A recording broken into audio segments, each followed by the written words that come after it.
ఇటు సినిమా రంగంలోనూ అటు రాజకీయ రంగంలోనూ ఇటు వెండి తెర మీద అటు బుల్లి తెర మీద ఇటు ఉద్యమాలలోనూ అటు పోరాటాల్లోనూ ఒక విలక్షణమైనటువంటి నటుడు, విలక్షణమైనటువంటి వ్యక్తిత్వం, విలక్షణమైనటువంటి స్వభావం కలిగినటువంటి వ్యక్తి శివాజీ గారు. శివాజీ గారితో ఈ వారం ద లీడర్ విత్ వంశీ. నమస్కారం శివాజీ గారు. నమస్కారం అండి. నమస్కారం శివాజీ గారు. మొత్తానికి అటు ఇటు వెళ్ళి బిగ్ బాస్ లోకి వెళ్ళొచ్చారు. ఏంది అసలు ఆ బిగ్ బాస్ ఏంది? బిగ్ బాస్ మీద చాలామందికి భిన్నమైన అభిప్రాయాలు ఉన్నాయండి. అవును, కానీ అది ఒక గొప్ప షో అండి. అది అవునా? నారాయణ గారు దూషిస్తున్నట్టుగా ఉండదు అయితే లోపల? అబ్బే, నారాయణ గారికి తెలియక మాట్లాడుతున్నారు అంతే. ఓకే, ఆయనకి దీని మీద అవగాహన లేకుండా మాట్లాడుతున్నారు అంతే. అంటే నేను ఆయన ఎందుకు అలా అనుకొని ఉంటారో కూడా నేను చెప్పగలను. ఎందుకు అనుకుంటారంటే కొన్ని హిందీ బిగ్ బాస్ షోల్లో కొంచెం కొంచెం ఫాస్ట్ కల్చర్, వెస్ట్రన్ కల్చర్ ఉంటుంది. ఓకే, సో అది మేబీ అది చూసి ఉండొచ్చు ఆయన. ఇక్కడ అంత వల్గారిటీ అనేది అసలు మనోళ్ళు యాక్సెప్ట్ చేయరు. ముందు షో నిర్వాహకులే యాక్సెప్ట్ చేయరు, మా టీవీ అసలు యాక్సెప్ట్ చేయదు. ఓకే, ఆ పరిస్థితుల్లో ఆయనకి ఏంటంటే ఆ ఉన్న అభిప్రాయాన్ని నిజమేనేమో. బిగ్ బ్రదర్ అని యూకేలో ఉండేది. సో అక్కడ కొంచెం రొమాన్స్ ఇవన్నీ న్యాచురల్గానే, అది కూడా స్క్రిప్టెడ్ కాదండి. అక్కడ కూడా ఒక 20 మందిని అలా తోలితే, లోపలికి తోలితే ఎలా ఉంటారు అసలు వీళ్ళంతా? అవును. నేనైతే దానికి నేను పెట్టిన పేరు ఏంటంటే అది ఒక జీవిత పాఠశాల. అదొక పాఠశాల, జీవిత పాఠశాల, 100 రోజుల పాఠశాల. 105 రోజుల పాటు ఒక మనకి సంబంధం లేని వ్యక్తులు, వంశీ గారు ఎవరో నాకు తెలియదు, నేను ఎవరో వంశీ గారికి తెలియదు, ఒక 20 మంది ఒక చోటు ఉంటే అసలు వీళ్ళు ఎలా ఉంటారు నిజంగానే? ఎట్లంటే వంశీ గారు మరుక్షణం ఇప్పుడు దాకా మన ఇద్దరం ఒక అరగంట మాట్లాడుకున్న తర్వాత మన ఇద్దరికి ఏదో అభిప్రాయ భేదాలు వస్తాయి అక్కడ అప్పటికప్పుడే. లైఫ్ అండి, అంతే. లైఫ్లో మనం బయట నిజ జీవితంలో ఒక కుటుంబంలో ఎలాగైతే ఉంటుందో అలాంటి ఒక గొప్ప వాతావరణం అండి. మీకు అందులో పోయినప్పుడు మీరు గమనిస్తే ఫోన్ అవసరంలే, డబ్బులు అవసరంలే, ఆ టైంకి తినడానికి ఉంటే చాలు, అంతే. నిజంగా జీవితంలో కూడా అదే కదా, అంత మించి అవసరంలే. ఇవన్నీ మనం కొని తెచ్చిపెట్టుకున్నటువంటి విషయాలే.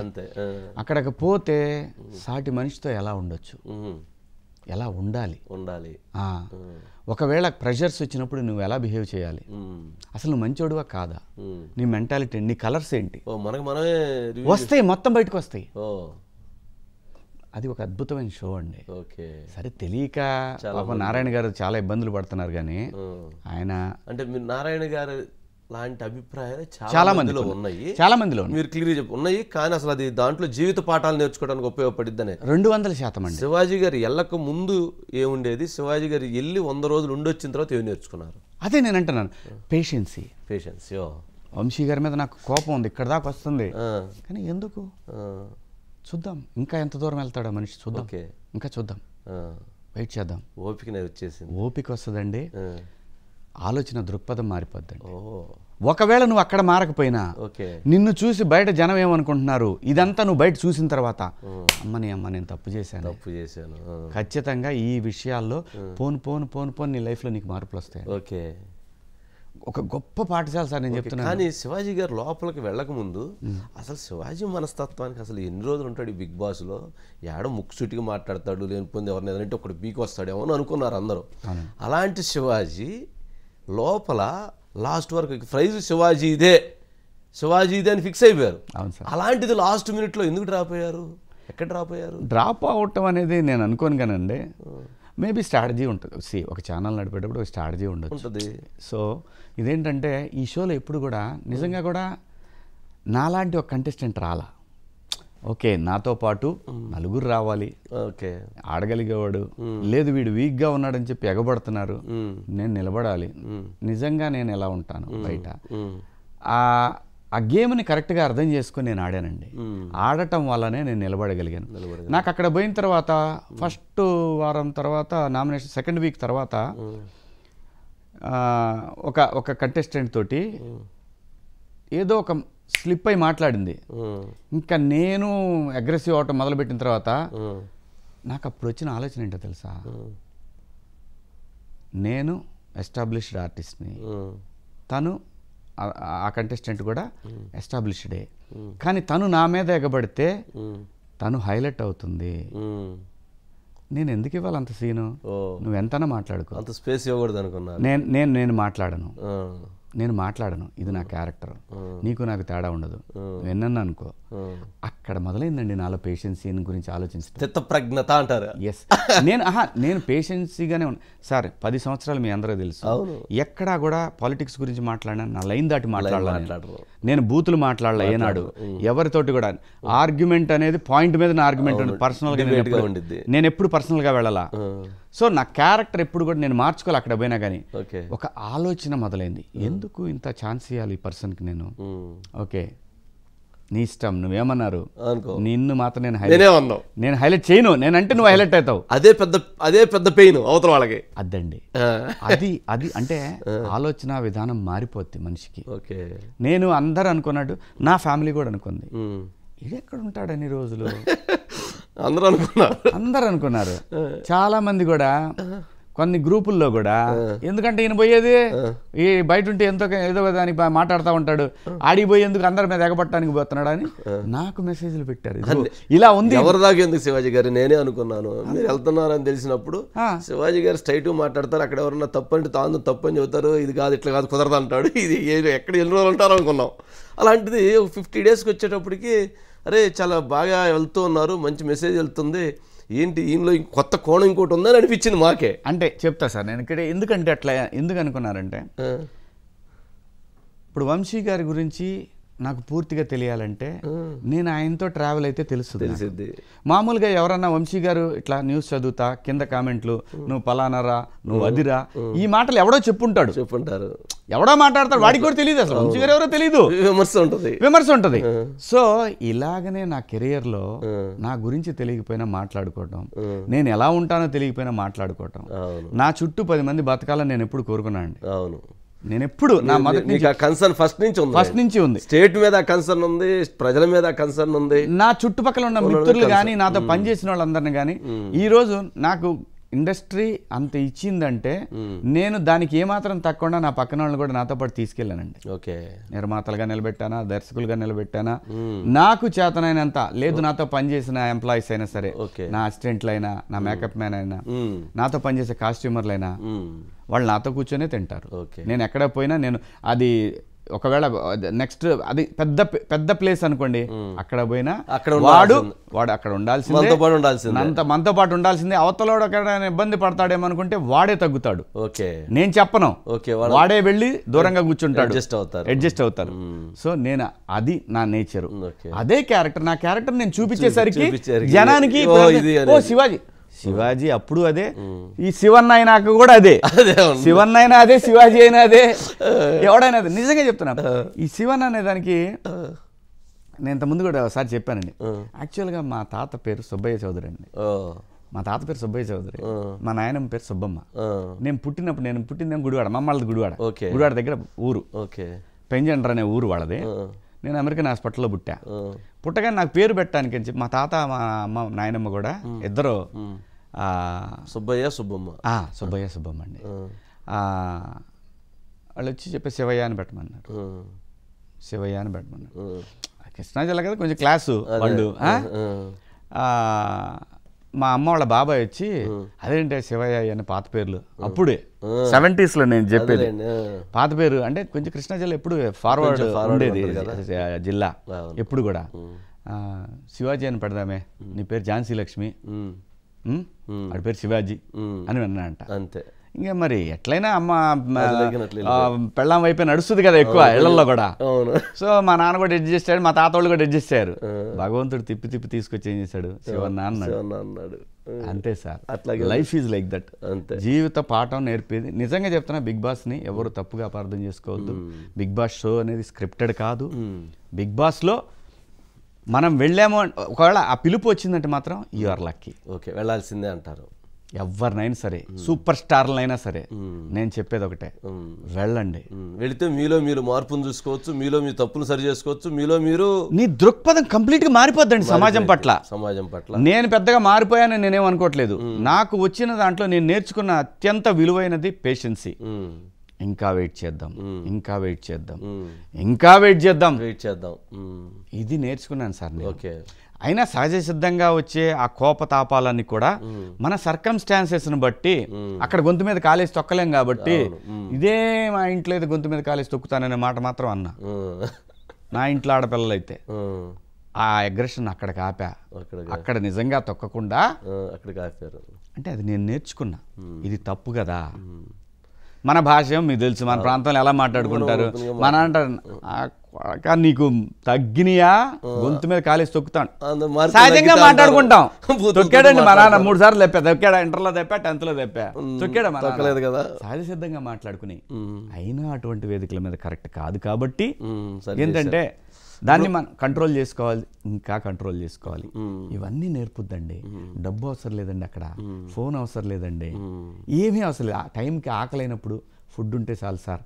ఇంకా తర్వాత నువ్వు ఆడుకోవచ్చు, వాళ్ళతో గొడవలు పెట్టుకోవచ్చు, రకరకాలుగా అది మారుతూ ఉంటుంది సార్ జీవితం లాగానే. చాలామంది అంటే విమర్శ అంటే జనరల్గా శివాజీ గారు 105 రోజుల పాటు ఒక యుక్త వయసు కావచ్చు లేదా కొంచెం అబోవ్ ఏజ్ కావచ్చు, హ్యాపీగా అడగండి, మంచి క్వశ్చన్ అడుగుతున్నారు. అందరూ ఉన్నటువంటి 105 రోజుల పాటు ఉంటే శృంగారం అనేటువంటిది చాలామంది దాన్ని భావిస్తూ ఉంటారు.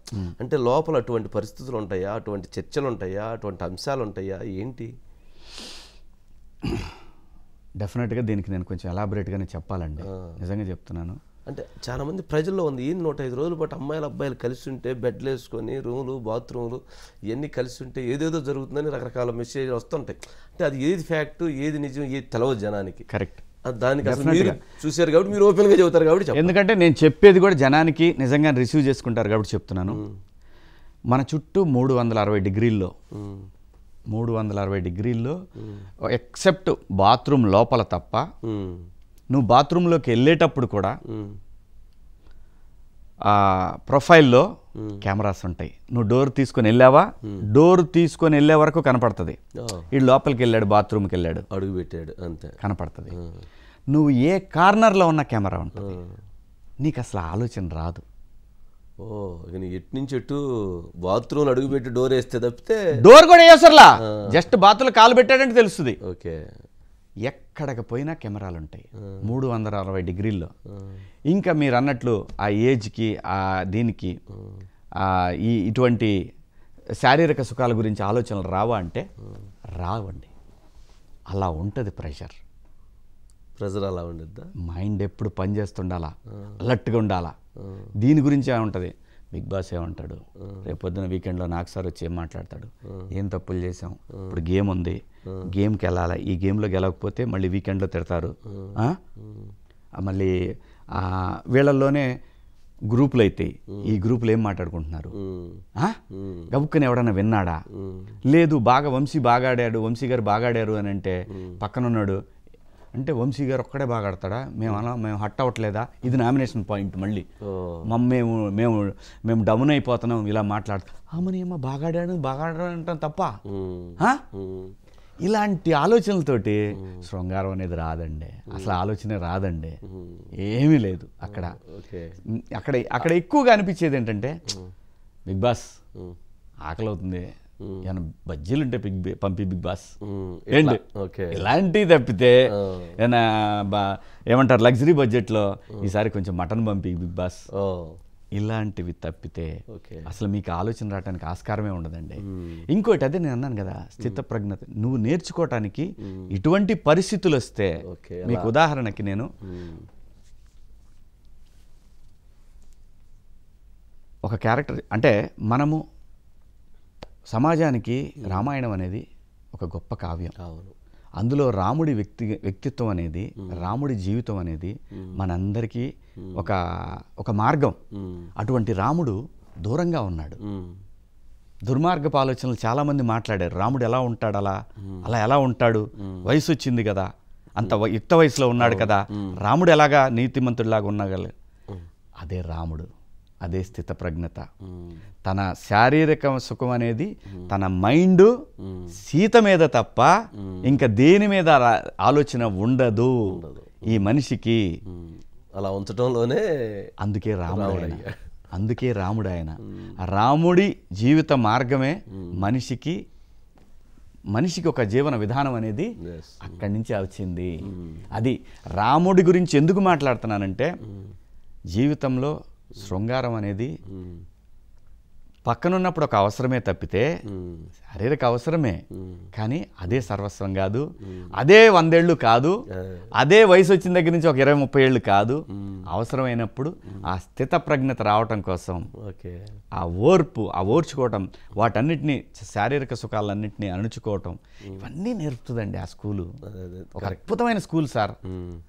నా బాధ్యత ఏంటంటే దాన్ని నేను బతుకున్నంత వరకు ఆ షోను ప్రమోట్ చేయటమే నా పని. దానివల్ల చాలా నేర్చుకుంటారు సార్. నేర్చుకోవాలి అంటే మీరు ఇందాక అన్నారు ఒక పాయింట్, ప్రతి ఒక్కరు అవకాశం వచ్చిన వాళ్ళందరూ వెళ్ళాలి. అదృష్టవంతుడు వాడు. అవకాశం వస్తే అమ్మాయి అయినా అబ్బాయిని అదృష్టవంతులు వాళ్ళు. గేమ్ని అర్థం చేసుకున్నంటే ఇంకా మిరాకిల్స్ జరుగుతాయి సార్. దాంట్లో నా చెయ్యి బాగాలేకపోయినా, నా చెయ్యికి దెబ్బ తగిలినా నన్ను అక్కడ ఉండనిచ్చారంటే నేను మిరాకిల్స్ చేశారు.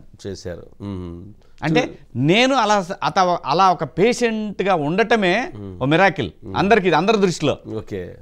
ఆ గేమ్ని నేను అర్థం చేసుకున్నాను వెళ్ళిన రోజే. ఓహో ఈ గేమ్ ఇది. బిగ్ బాస్ ఒక క్వశ్చన్ అడుగుతాడు, మీరు నన్ను ఇంప్రెస్ చేయండి అని. 14 మంది కంటెస్టెంట్లకి అర్థం కాలేదు అసలు. ఇంప్రెస్ చేయటం అలాగా అంటే ఇతను ఏమన్నా మనకు టాస్క్ ఇస్తాడా? ఇంప్రెస్ చేయండి అనగానే కెమెరా దగ్గరికి వెళ్ళి కన్ను కొట్టి నా గేమ్ స్టార్ట్ చేస్తున్నా బిగ్ బాస్ అని అల్లాడిచ్చేసే ఒక గంటన్నర సేపు. ఒక గంటన్నర సేపు అసలు స్టూడియోని బాలగొట్టేస్తా అనే రేంజ్లో అల్లాడిచ్చా. నాకు జనరల్ నేను కాఫీ పిచ్చోండి అండి. కాఫీ అనేది నాకు సెకండ్ వైఫ్. ఉండలేను కాఫీ తాకుండా. 2 సార్లు తాగుతా రోజుకి, పొద్దున ఒకసారి సాయంత్రం ఒకసారి. అది పడకపోతే మాత్రం పిచ్చెక్కిపోద్ది. సో దాన్ని అడ్వాంటేజ్ తీసుకొని బిగ్ బాస్ని ఒక ఆట ఆడుకున్నా. అంటే ఆయనకి చెప్పే మళ్ళీ మనం అంత సీన్ లేదు, బిగ్ బాస్ని ఎవడు ఆడుకోలేడు, అంత సీన్ లేదు. కానీ బిగ్ బాస్ చెప్పా నేను ప్రాంక్ చేస్తున్నాను, ఇంప్రెస్ చేయమన్నావు కదా, నేను చేస్తున్నాను, ఇది నా గేమ్, నేను ఆడుతున్నాను అని చెప్పాను. అల్లాడిచ్చే సార్. తర్వాత శివాజీ ఒకసారి యాక్టివిటీ రూమ్కి రా అన్నాడు. పోయాను సార్. ఇంత కాఫీ పెట్టాడు సార్. మీకు అది ఇష్టం నుంచి దాన్ని పెట్టించారు. ఇంప్రెస్ చేశాను నేను. ఇంప్రెస్ చేశారు. అప్పుడు కంటెండర్ని అయ్యా. కంటెండర్ అంటే కెప్టెన్ అవ్వాలంటే ఫస్ట్ కంటెండర్ అవ్వాలి. కంటెండర్ని అయ్యా. సో బిగ్ బాస్ని నువ్వు ఎంత అర్థం చేసుకోండి. బిగ్ బాస్ అంటే అందరూ అనుకుంటారు ఇది షౌటింగ్ ఫైటింగ్ షో అనుకుంటారు. బిగ్ బాస్ అనేది ఒక అద్భుతమైన ఆట. జీవితం ఒక లైఫ్ గేమ్ అది. అద్భుతంగా ఉంటుంది సార్. అంటే జనరల్గా ఒక షోస్ చూసే సందర్భాల్లో కొన్ని సందర్భాల్లో కూడా డ్రెస్సింగ్ స్టైల్ కొంచెం కొన్ని సందర్భాల్లో కొంత ఇబ్బందిగా అనిపించినట్లుగా ఉండిద్ది. కొంతమంది అది అబ్బాయిలు కావచ్చు అమ్మాయిలు కావచ్చు, అంటే ఎవరు ఒకరికొకరు తెలవని వాళ్ళు అందరూ ఒక దగ్గరికి వెళతారు. అలా ఉన్నప్పుడు ఉప్పు కారాలు తింటారు.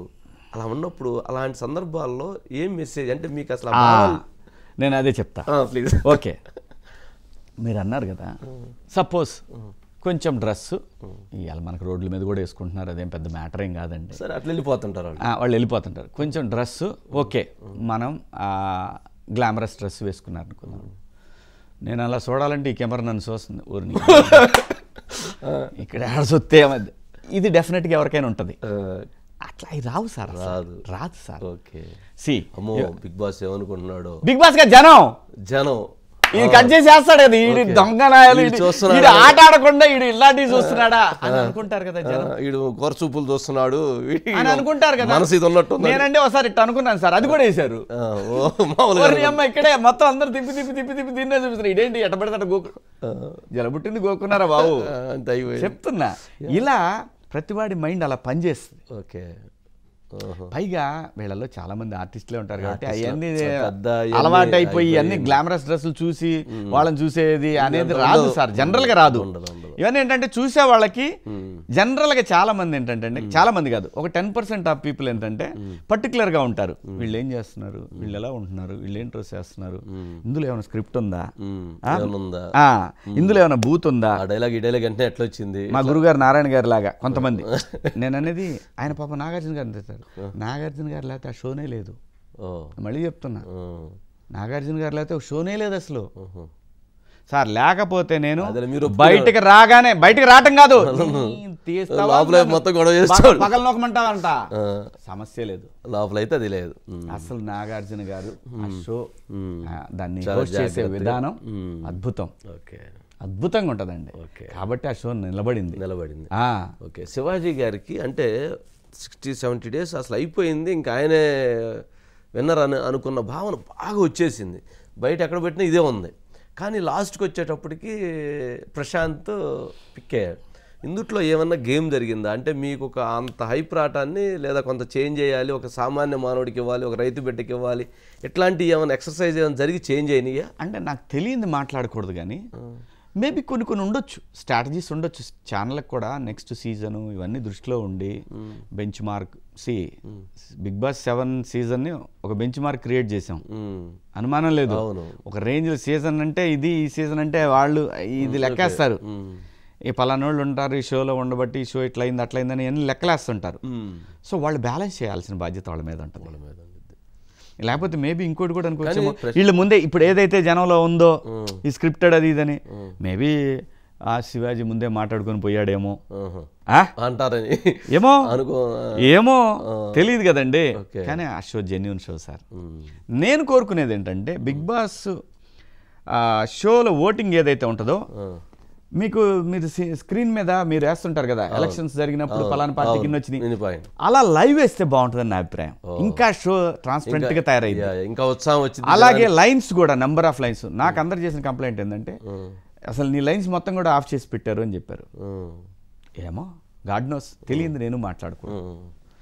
ఎవడో ఒకడు ఉంటాడండి, ఒక పెద్ద స్ట్రాటజీ చెప్తాడు. మన ఎంప్లాయీస్ లోనే ఉంటారు ఎవడో ఒకడు, ఎప్పుడైనా ఇంత ముందు వర్కౌట్ అయి ఉండొచ్చు, వాడు మాత్రం చెప్పి అన్నాడు అనుకోండి, అలాంటి వాళ్ళు కూడా ఉంటారు. నేను అందుకే చెప్తా, అరే మీరు ఎవరు ఆడకండి, కంటెస్టెంట్లు ఆడనండి, ఈ షోని జనానికి వదిలేయండి. అదొక్కటే నేను చేసే విజ్ఞప్తి తప్పితే ఆ షోలో ఎటువంటి లోపం లేదు, ఆ హోస్ట్ లేకపోతే ఆ షోను లేదు. జనము ఆ షోని అంత అట్రాక్ట్ అయ్యారంటే, నిజం చెప్తున్నాండి, ఈ రోజున శివాజీ 25 సంవత్సరాల సినిమా కెరీర్ ఒక ఎత్తు, బిగ్ బాస్ ఒక ఎత్తు అండి. Before Bigg Boss, after Bigg Boss Shivaji change 100%. కానీ ప్రశాంత్ అయిపోయిన తర్వాత అవార్డు తర్వాత గొడవ, ఈ కేసులు, దాని ఇంపాక్ట్ ఎలా చూస్తున్నారు? డెఫినెట్గా ఉంటుందండి. కొంచెం అబ్బాయి బ్యాడ్ లక్ అనే చెప్పాలి. వాడైతే ప్రొవోక్ చేసింది కాదు సార్ అది. పాపం వాడికి ఏం తెలుసు, మేము అప్పుడు దాకా లోపల ఉన్నాడు, బయట పోగైన జనము సరే తీసుకెళ్ళి సిఐ గారు డీసీపీ గారు చెప్పారంట, మనోడేంటి ఇంతమంది నా కోసం వెళ్ళిపోయాడు, ఓకే మళ్ళీ ఫోన్ చేసి అందరు గొడవ చేస్తున్నారు ఇక్కడ అంటే మళ్ళీ వచ్చాడు, కావాలని రాలా, మరి నా కోసం ఇన్ని వేల మంది వచ్చారు, నేను వెళ్ళకపోతే ఎట్లని, ఏమైద్ది ఏమి కాదులే అనుకొని వచ్చాడు. ఇందులో తాగుబోతులు ఉంటారు, తాగేసి వచ్చి ఉంటారు, 1 గంట నైట్ తాగునోడు ఉంటాడు, మా బిడ్డ అది ఇది అన్నీ ఉంటాయి, బస్సులకి రాళ్ళు ఇసిరేసిన వాళ్ళు ఇవన్నీ ఉన్నాయి. అది ఆడి మీద పడింది, అంతేగాని బేసిక్గా is not a bad person. Okay, ఇప్పుడు శివాజీ గారికి ఒక కొత్త ఇది వెబ్ సిరీస్ ఓటీటీలోకి సార్, మిడిల్ క్లాస్ 90, అది ఒక హ్యాట్రిక్ కొట్టేసింది. అవునండి, ఏంది అది, అసలు ఏంటి దాన్ని, అసలు ఎందుకు, ఎలా, ఏంది సార్? ఇది యాక్చువల్గా నేను నా పిల్లల కోరిక సార్. నేను నా పిల్లలు వాళ్ళకి ఊహ తెలియనప్పుడు నేను యాక్టింగ్ మానేసా. మా చిన్నోడు పెద్దోడు ఇద్దరు కూడా, నాన్న మేము చిన్నప్పుడు యాక్ట్ చేసాం, మాకు తెలియని కూడా తెలియదు, ఇప్పుడు చేయి నాన్న అడిగారు. సో 12 13 అయింది నేను ఆపేసి యాక్టింగ్ చేయటం. సో వాళ్ళ కోరిక మేరకు నేను చేస్తా అన్నాను, సమయం కోసం వెయిట్ చేసినప్పుడు నాకు వెయిట్ చేయలేదండి. నేను ఒక 2 years బ్యాక్ ఒక 2 రీమేక్లు కొన్నా, చేద్దాం మనమే, జాగ్రత్తగా చేసి చేద్దాము, ఒక 2 కోట్లలోనో 2.5 కోట్లు పెట్టి చేద్దాము, రిస్క్ కాదు ఆ ప్రాజెక్ట్, ఎందుకంటే అక్కడ ఆడిన సినిమాలు, బాగా ఆడిన సినిమాలు చేద్దామని ఫిక్స్ అయ్యాను. వంశీ గారు ఫిక్స్ అయినప్పుడు మొదలుపెట్టాను, 45 లక్షల దాకా ఖర్చు పెట్టా. 3rd wave అన్నారు. సో లేదు, దేవుడేదో ఆశిస్తున్నాడు, ఇది కాదు ఆయన ఆశిస్తుంది, ఇది కాదులే అని ఆపేశానండి. ఆపిన తర్వాత ఎందుకో మళ్ళీ నాకు ఎలా ఇది అని చెప్పి, మనం పోతే గౌరవంగా ఏంటి శివాజీ అనే మనుషుల దగ్గరికి వెళ్దాం అని ఫస్ట్ టైం నేను ఈటీవీ బాపినీడి గారి దగ్గరికి వెళ్ళానండి. వాళ్ళు ఓటీటీ ప్లాట్ఫామ్ పెడుతున్నారు, అవును. విన్ అని అవును. పెట్టారు. ఒకవేళ ఈ సినిమా హిట్ సినిమా కదా అని 2 తీసుకెళ్ళాను, చూశారండి, నచ్చిందండి, 2 నచ్చినాయి. కానీ నేను అప్పట్లో నాకేం ఫేమ్ లేదు కదా, శివాజీ హీరోగా సినిమాలు చేశాడు అయిపోయింది, మళ్ళీ పాలిటిక్స్ మాట్లాడేవాడు అని వాళ్ళు అనుకున్నారు. అన్న తర్వాత చూసి మనోళ్ళు చెప్తారు, శివాజీ నీకు ఎన్నాళ్ళైందే నేను చూసి అని లేచిపోతుంటే శివాజీ అన్నారు, సార్ చెప్పండి సార్, నేను ఆ విషయం చెప్తా, నువ్వు ఏమనుకోగాను, చెప్పండి సార్, నువ్వు మళ్ళీ యాక్ట్ చేయవా? సార్ నాకు అవకాశం ఇస్తారేమో అని నేను చూస్తున్నాను కానీ నేను చేయనని ఎప్పుడు చెప్పలేదు సార్ అని అంటే, అప్పుడు నేను చెప్తా నీకు, చేస్తావా అన్న, తప్పకుండా చేస్తా సార్, మీరు చెప్పండి సార్ అని. అయిపోయిందండి, అయిపోయింది, వదిలేసి సరే నాకు నేను పోయితే నన్ను రిసీవ్ చేసుకునే చోటకే నేను వెళ్ళగలుగుతారు, లేకపోతే మనం ఎక్కువలేండి, నా వల్ల కాదు. సో నేను అట్లా నా అవకాశాల కోసం దూసిపోయే మనిషిని కాదు. సరే వచ్చిన తర్వాత ఒక 1 month తర్వాత ఈటీవీ నుంచి ఫోన్ వచ్చింది. ఫోన్ వస్తే వెళ్ళి కథ విన్నానండి. వెబ్ సిరీస్ చేస్తున్నాము, ఫాదర్ క్యారెక్టర్ అన్నారు. డైరెక్టర్ చెప్పాడు, కొంచెం పెరగాలి సార్ అన్నాడు. కొంచెం ఏంది, తింటే మనం అసలు ఊహించనంత పెరుగుతా, నీకు ఎందుకని అన్నా. మీరు చూడండి వెబ్ సిరీస్ కూడా. అయితే ఇది ఒక master character, real master character. యాక్చువల్గా డైరెక్టర్ ఫ్యామిలీ స్టోరీ లాగానే అది. మంచి సైజు, ముందు వెనక బాగా గట్టిగా పెంచేసి తయారయ్యి వెళ్ళా సార్. ఆ తయారయ్యి వెబ్ సిరీస్కి వెళ్ళే ముందే నాకు మా టీవీ నుంచి ఫోన్ వచ్చింది, ఇంకా షూటింగ్ స్టార్ట్ కాల. అయితే September 3rd నుంచి అని చెప్పి వాళ్ళు అడిగారు. ఆలోచించుకొని చెప్తానన్న. 1 గంట తర్వాత ఫోన్ చేయమన్నా. నేను ఇంట్లో వాళ్ళతో చెప్పా. మా ఆవిడ వయ్యం లేచింది, వద్దు అక్కడికి ఎట్లా పోతావు నువ్వు, అక్కడ నిన్ను అసలు మామూలుగా నువ్వు ఎవరో ఒకళ్ళు తన్నేసి వచ్చేస్తావు, వద్దు ప్లీజ్ నీకు దండం పెడతా అంది. ఇంతలో మా చిన్నోడు వచ్చి, మమ్మీ ఈయన వల్ల ఏమైంది మమ్మీ, నాన్న వల్ల కాదు మమ్మీ, బాగా క్లోజ్గా ఉంటారండి నా పిల్లలు, నాన్న వల్ల కాదు మమ్మీ, నీ వల్ల కాదు నాన్న. అక్కడ మనకు కొంచెం ఏందిరా నా వల్ల కాదు, నేను వెళ్తానన్నా. మా ఆవిడేమో సరే కూసేపు బతిలాడిన తర్వాత సరే వెళ్తే ఫస్ట్ వీక్లో మాత్రం రా బాగు ప్లీజ్, 4 వారాలు ఉండరా, 4 వారాలు ఉండరా, మనం 10 వారాలు ఉండొస్తా, నీకేమైనా అభ్యంతరం అన్న. వాడు నవ్వుకుంటే వెళ్ళిపోయాడు, వాడు చిన్నాడు. అయిపోయింది 2వ వారం, ఇది ఫస్ట్ వీకే వచ్చింది 2వ వారం అని అనుకుని వాడు వెళ్ళిపోయాడు. వెళ్ళిపోయిన తర్వాత ఇక అప్పుడు వీళ్ళకి వెబ్ సిరీస్ వాళ్ళు చెప్పారు, నాకు 1 month టైం ఉంది. 2 months బ్యాక్ జరిగిందండి అది వాళ్ళది. 2 months బ్యాక్ జరిగింది. నేను తింటాం కూడా మొదలు పెట్టేశా. వాళ్ళకి చెప్పా పలానప్పుడు ఇది ఉంటుంది అనగానే వాళ్ళు ఎట్లా ఇది చెప్తా అనుకుని మొత్తానికి షూటింగ్ స్టార్ట్ చేశారండి. నేను లోపలికి వెళ్ళేటప్పుడు క్లోజ్ చేసేసారు. అయిపోయింది నా పార్ట్ అంతా అయిపోయింది. అయిపోయిన తర్వాత మొన్న బయటకు వచ్చిన తర్వాత స్టార్ట్ చేశారు సార్. 5వ తారీఖు నాడు, మొన్న 5వ తారీఖు నాడు స్టార్ట్ అయింది. బాగా వచ్చింది, మంచి బంపర్ హిట్ సార్. వెబ్ సిరీస్లో తెలుగులో బంపర్ హిట్. అలాంటి నేను అమ్మతోడు నాకేం పెద్ద ఎక్సైట్మెంట్ లేదు, న్యాయంగా చెప్తున్నా.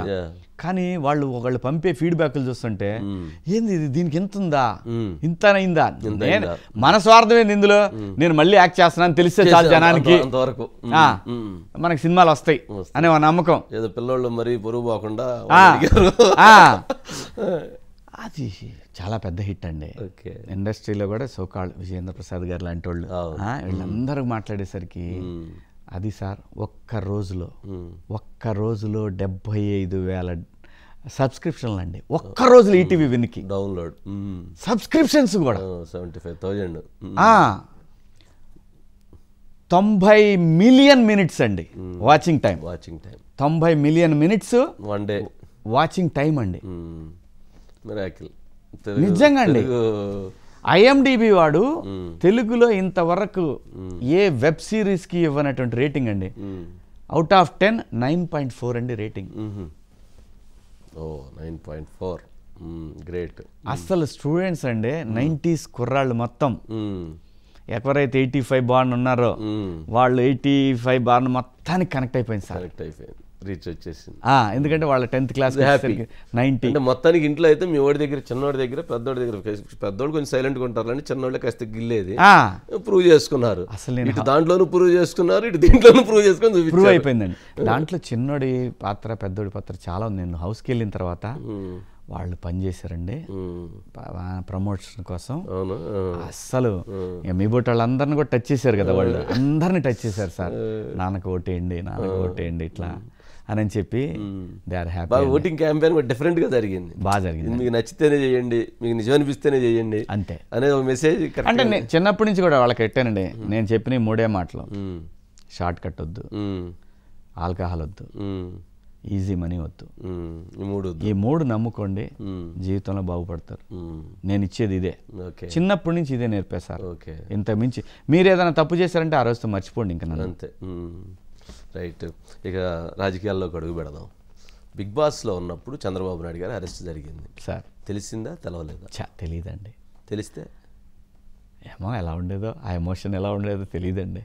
అంటే అప్పుడు జరిగిన జనరల్గా శివాజీ గారు బయట ఉంటే వేరేగా ఉండేది, సౌండింగ్ వేరేగా ఉండేది. ఆ గోడ ముందు ఆ జైలు కనీసం ఆ గోడన దాన్ని వచ్చేవాళ్ళు అని అనుకున్నారు కదా.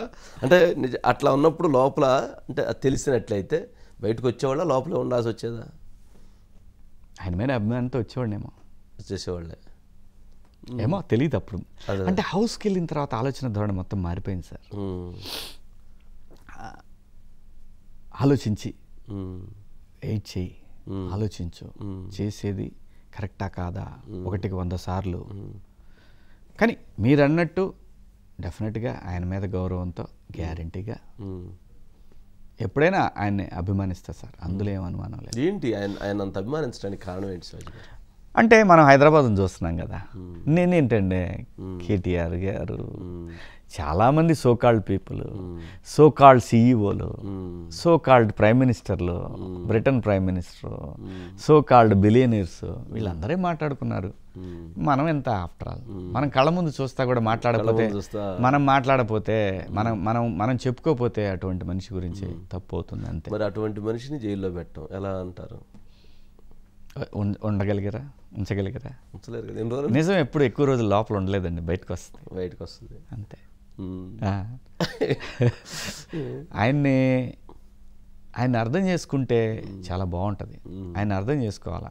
ఆయన రాజకీయంగా ఆయన ఏం సంపాదించుకున్నారు, ఆయన ఏం చేశారో నాకు అనవసరం. నాకు కావాల్సింది ఒక లీడర్గా నిన్ను నమ్మిన ప్రజల కోసం, వాళ్ళ అభివృద్ధి కోసం నువ్వేం చేసావు అనేది నాకు ఇంపార్టెంట్. రాజశేఖర రెడ్డి గారి విషయంకి వస్తే, ఈయన ఏదైతే ఒక చెట్టు నాటాడో ఆ చెట్టును పీక్కుండా చెట్టును పెంచుకుందాము, ఫలాలు అందరికి వస్తాయి అనుకుంటా పోయాడు. అది కూడా నేననేది ఏంటి, ఆయనే అన్నాడు, చంద్రబాబు నాయుడు గారే అన్నారు. రాజశేఖర రెడ్డి ఎక్కడా కూడా దాన్ని తుంచేయలేదు అని అన్నారు. సో ఇవన్నీ ప్రజలకు తెలియక కాదండి, ప్రజలకు అన్నీ తెలుసు. సో ఎక్కువ రోజులు అట్లా మనిషిని అదిమి పెట్టి లోపలే ఉంచితే ఇంకా పరిస్థితులు మరి ప్రకృతి చూస్తూ ఉంటారు సార్. ప్రకృతిని ఎప్పుడు తక్కువ అంచనా ఎవరం కూడా. నేను ఎప్పుడు నమ్ముతా సార్, అది ప్రకృతి అనేది మర్చిపోతే మనం అనుకుంటా ఉంటాం మనం చేస్తున్నాము. నేను బిగ్ బాస్ హౌస్లో ఉన్నప్పుడు కూడా ఒక మాట అనేవాడిని, ఎప్పుడు కూడా నేను చెప్పింది, మియావ్ మియావ్ పిల్లి తాగుతుంది పాలు మళ్ళీ మళ్ళీ, ఎవరూ చూడటం లేదని అది పాలు తాగుతూ ఉంటుంది, కానీ ఎప్పుడో రాకల బండ దెబ్బ తప్పదు దానికి. పాపం తెచ్చుకుందే 2 గిద్దల పాలు, అవి నువ్వు తాగిపోతా ఉంటే నా బిడ్డలకేం పెట్టాలా అని చెప్పి ఆ తల్లి ఊరుకుంటుందా? ఏం చేస్తుంది? ఒకటేసిద్ది.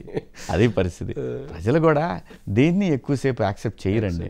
నువ్వు అతి చేసినా యాక్సెప్ట్ చేయరు, నువ్వు ఏమి చేయకపోయినా యాక్సెప్ట్ చేయరు. బ్యాలెన్స్ మెయింటైన్ చేయాలా. లీడర్కి కావాల్సిన క్వాలిటీ అది. ఏ లీడర్కైనా సరే, అది ఏ పార్టీ అయినా సరే, లీడర్కి కావాల్సిన క్వాలిటీ బ్యాలెన్స్. రాష్ట్రాన్ని బ్యాలెన్స్ చేయి, జనాన్ని బ్యాలెన్స్ చేయి, ఆర్థిక వ్యవస్థను బ్యాలెన్స్ చేయి, స్టూడెంట్స్ని బ్యాలెన్స్ చేయి, రాష్ట్రానికి రావాల్సిన నిధులకి సెంటర్కిను స్టేట్కి 2 సంబంధాలను బ్యాలెన్స్ చేయాలి. So many factors. Sentimental issues శాశ్వతం కాదు. నువ్వు చేసిన అభివృద్ధి నీకు శాశ్వతంగా కనిపిస్తూ ఉంటుంది. అంటే ఆ కేసు తర్వాత ఇంకా 5-6 కేసులు వచ్చినాయి. 17A కేసు సుప్రీంలో అలా ఉండిపోయింది. ఇప్పుడు ఈ కేసుల్లో మళ్ళీ అరెస్ట్ చేస్తారు మళ్ళీ అనేది ఒక జరుగుతుంది. ఏమంటారు? అంత పెద్ద తప్పులు చేస్తారని నేను అనుకోను, నా అభిప్రాయం ఇది. మనం చేసిన వాళ్ళు ఇప్పుడు ఎందుకు చేయకపోతే, అంటే ఒక తప్పుకి దాని రియాక్షన్ తెలియటానికి సమయం పట్టింది. ఓకే. తెలిసి నాకు ఇంకా మళ్ళీ ఇంకోసారి తప్పు చేయాలనుకోరు. ఓకే.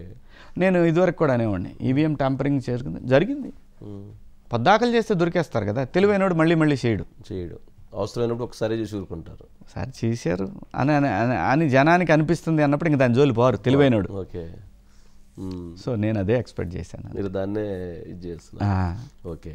ఇప్పుడు టీడీపీ జనసేన పొత్తు కలయిక, వైసీపీ పోరాటం ఎలా ఉండబోతుంది రేపు ఎన్నికల్లో? డెఫినెట్గా అండి వారు వన్ సైడే ఉంటుంది అని నా అభిప్రాయం. ఇది ఎన్ని రావచ్చు అనుకుంటారు? అది వన్ సైడ్ ఉండిద్ది అంతే. బీజేపీ, టీడీపీ, జనసేన, బీజేపీ కలవటం మంచిదంటారా, కలవకుండా ఉండటం మంచిదంటారా? సార్ నా రాష్ట్రానికి అన్యాయం చేసిన బీజేపీ గురించి నేను మాట్లాడను. వాళ్ళు కలుస్తారా కలవరా అనేది వాళ్ళ వ్యక్తిగత అభిప్రాయం, నాకు సంబంధం లేదు. నాయకుల అభిప్రాయాలని నా సొంత అభిప్రాయాలుగా నేను చెప్పాను. రాష్ట్రానికి అన్యాయం చేసింది అనేది మాత్రం నేను ఒకటే సార్, నేను పాలిటిక్స్ మాట్లాడటం కన్నా ప్రజల గురించి సమాజం గురించి మాట్లాడటానికే ఎప్పుడు ఇష్టపడతా. రాష్ట్రానికి మాత్రం అన్యాయం చేశారు. మీరు ట్రోల్ చేస్తారా, నాకు ఊడేది ఏం లేదు. నేను నా జోలు రావద్దు, నా జోలు రావద్దు. నా జోలు ఇస్తే మాత్రం నేను డైరెక్ట్గా వస్తా. నేను సమాజం కోసం మాత్రమే నేను రాజకీయాల గురించి మాట్లాడాను తప్పితే నా స్వార్థ ప్రయోజనాలు ఇందులో ఏమాత్రం ఉన్నా నేను ఈరోజు శివాజీ పని అయిపోయింది, సినిమాలు ఇంకా లేవు అనుకున్నా ఈరోజు రోజుకు ఒక కథ చెప్తా ఉన్నారు నాకు. సో కాబట్టి నా నిజాయితీయే నన్ను నిలబెడతానే, నేను బలమైన నమ్మకం నాకు. నేను ట్రాన్స్పరెంట్గానే ఉంటాను, ట్రాన్స్పరెంట్గానే మాట్లాడతాను. తప్పు చంద్రబాబు నాయుడు గారు చేసినా మాట్లాడాను, జగన్మోహన్ రెడ్డి గారు చేసినా మాట్లాడాను, భారతీయ జనతా పార్టీ చేసినా మాట్లాడతాను. ఈవెన్ పవన్ కళ్యాణ్ గారు ఒకవేళ మాట మార్చినా నేను మాట్లాడా. అవును. ఇక్కడ రాజకీయాల్లో ఏంటంటే ఒక్కోసారి సంబంధాలు తప్పనిసరి పరిస్థితుల్లో పెట్టుకోవాల్సి వస్తుంది విస్తృత ప్రయోజనాల కోసం. అది పెట్టుకుంటారో లేదో వాళ్ళ విఘ్నత.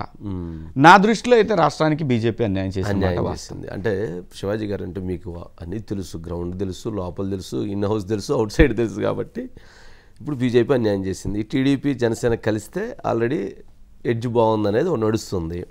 బీజేపీ కలవటం వలన ఈ రెండింటికి నష్టం, కానీ కలుపుకోలేనటువంటి తప్పన పరిస్థితి క్రియేట్ అయిందంటారు. ఏమంటారు? రాజకీయ అనుభవం దాన్ని క్రాస్ చేయొచ్చండి. అనుభవంతో క్రాస్ చేయాలంటారా? అంతే. అంతకన్నా మనం చేయగలిగింది ఏం లేదు. నా దృష్టిలో అయితే, నా వ్యక్తిగత అభిప్రాయం అయితే ప్రజలందరూ ఒక ఆలోచనకు వచ్చేస్తున్నారని నాకు అనిపించింది.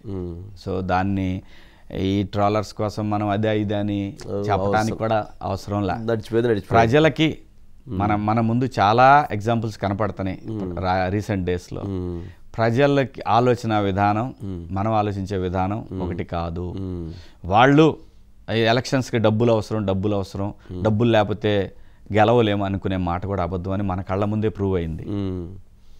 అది అవసరం అనేది, డబ్బు పెద్దగా అవసరం లేదు. డబ్బు అవసరమే కానీ డబ్బే రాజకీయ అధికారం తీసుకొచ్చి పెడుతుంది అనుకుంటే మనకన్నా మూర్ఖులు లేరు. ఇక్కడ సమాజం మనందరికంటే గొప్పది కాబట్టి, ప్రజలు మనకంటే గొప్పోళ్ళు కాబట్టి వాళ్ళ ఆలోచనలు గొప్పగా ఉన్నాయి కాబట్టి, అలాగే వాళ్ళ విస్తృత ప్రయోజనాలు దృష్టిలో పెట్టుకొని రాజకీయ పార్టీలు చేస్తే బాగుంటుంది. లేకపోతే మాబోటోడు అది తెలుగుదేశమైనా గళమెత్తుతా, జనసేన అయినా గళమెత్తుతా, ప్రజల తరఫున బీజేపీని ఎలాగో నా రాష్ట్రానికి ప్రత్యేక హోదా ఇచ్చే వరకు నాకు శత్రువే బీజేపీ. ఇప్పుడు మరి ఏంటి దాని మీద నెక్స్ట్ కార్యాచరణ ఏంటి? ప్రత్యేక హోదా మీద సెంట్రల్లో పరిస్థితులు మారినప్పుడు మాట్లాడతారు. అంటే ఇప్పుడు కాంగ్రెస్ పార్టీకి షర్మిల బాధ్యతలు తీసుకుంటున్నారు అంటున్నారు. సరే, ఏదైనా కీలకమైన బాధ్యతలు మళ్ళీ ప్రత్యేక హోదా మేమేమి ఇస్తాం, మళ్ళీ మాకే వేయండి, మమ్మల్ని నమ్మండి అంటున్నారు. ఏమంటారు? ప్రత్యేక హోదా ఇచ్చేది కాంగ్రెసేనండి. మీరు చెప్పిన షర్మిల గారి గురించి నాకైతే తెలియదు సార్.